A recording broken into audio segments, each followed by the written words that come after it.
Hello, so today I... Hello. Hello! Hello.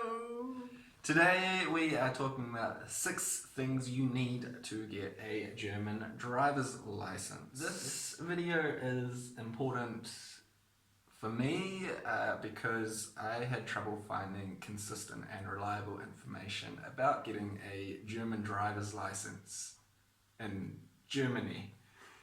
And I am hoping that this video will be helpful for someone out there someday so they don't have to go through the mistakes that I made. I also need to say this video may only be relevant for Kiwis. I can't speak for other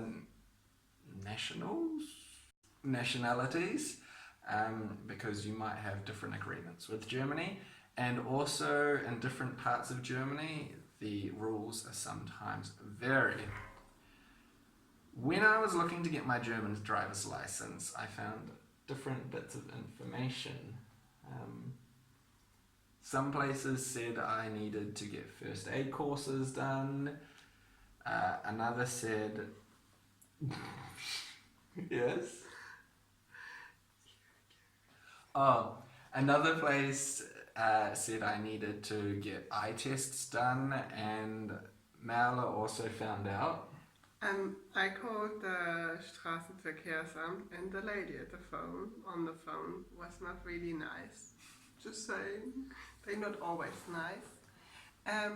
But she said that you have to do a full German driver license, and that means going to driving school where you have to sit for your hours to listen to the teacher, and then you have to do a test where you have to answer the questions, and it's not easy. I can tell. I had to do it a few times, and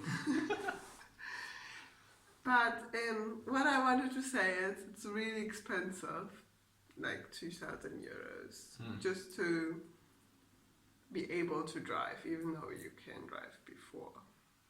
Yeah, and fortunately a lot of that information was not true, and again that's the point of why I'm making this video, to give you some straight answers and show you the best sources of information that I found on getting this information. Now, if you go to the description below, I have a link to a New Zealand government website that pretty much tells you exactly what I'm about to tell you, and that'll make your kind of path to getting your German license a lot easier.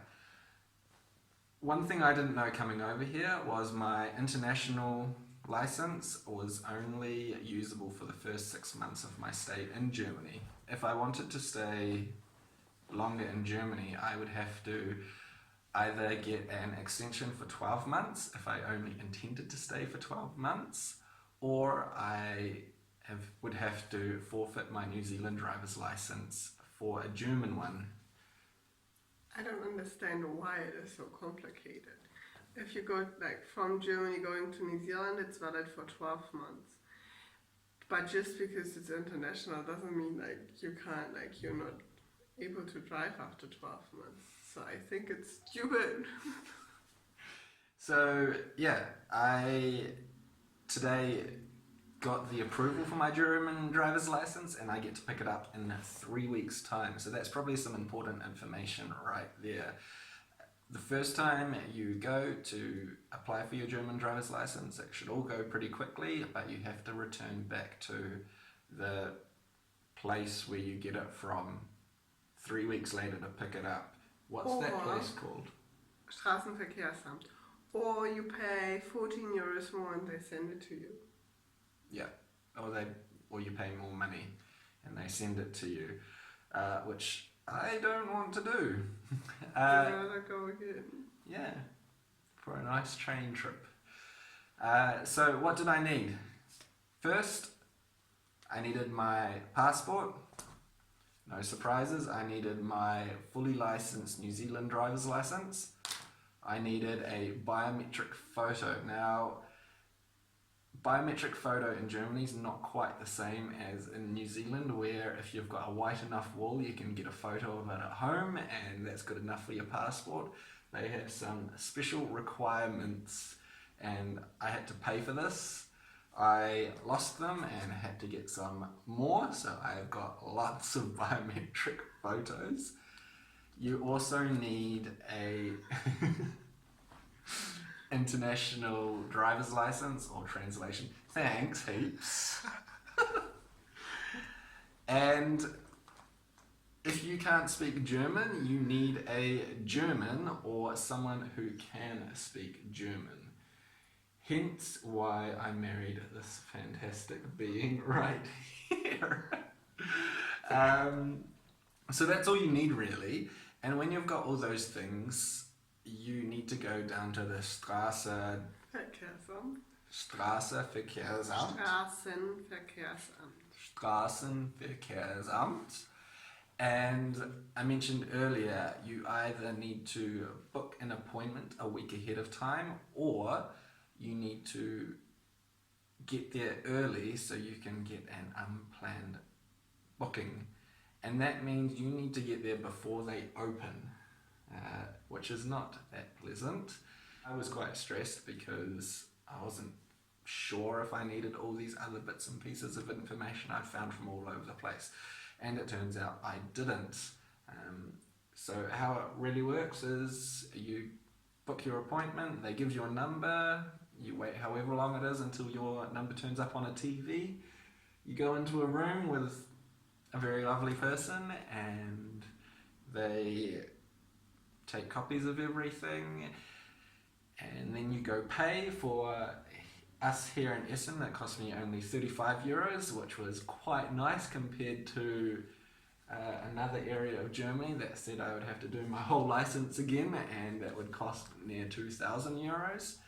And yeah, that was it really, and I pick it up in 3 weeks' time. Yep, but I have to go along because he's not speaking German, and like they say, you have to bring someone if you don't speak German. So instead of one person going that is okay with German, 2 people have to go to these offices to pick things up, even though it's not that difficult, and he would be able to do it by himself. Oh, thank you. Yeah, but sometimes the paperwork in Germany is not that great. Oops! Oh. I guess the last thing I need to say before we go is when you do change over your license, you need to be aware that you are forfeiting your New Zealand driver's license. So when I go in 3 weeks' time, they will take this New Zealand driver's license, and I assume They will destroy it in a bit. Yeah. And if when you go back to New Zealand, you have to get your German one back into the New Zealand one, or you pretend you don't have a German one and you just get a New Zealand one if that works. And I hope that doesn't cost too much. No, sure. Anyway, thanks for listening. Hopefully it was helpful for someone in the future. If not, that's okay too. Too Thanks bad. for listening. Bye. Bye.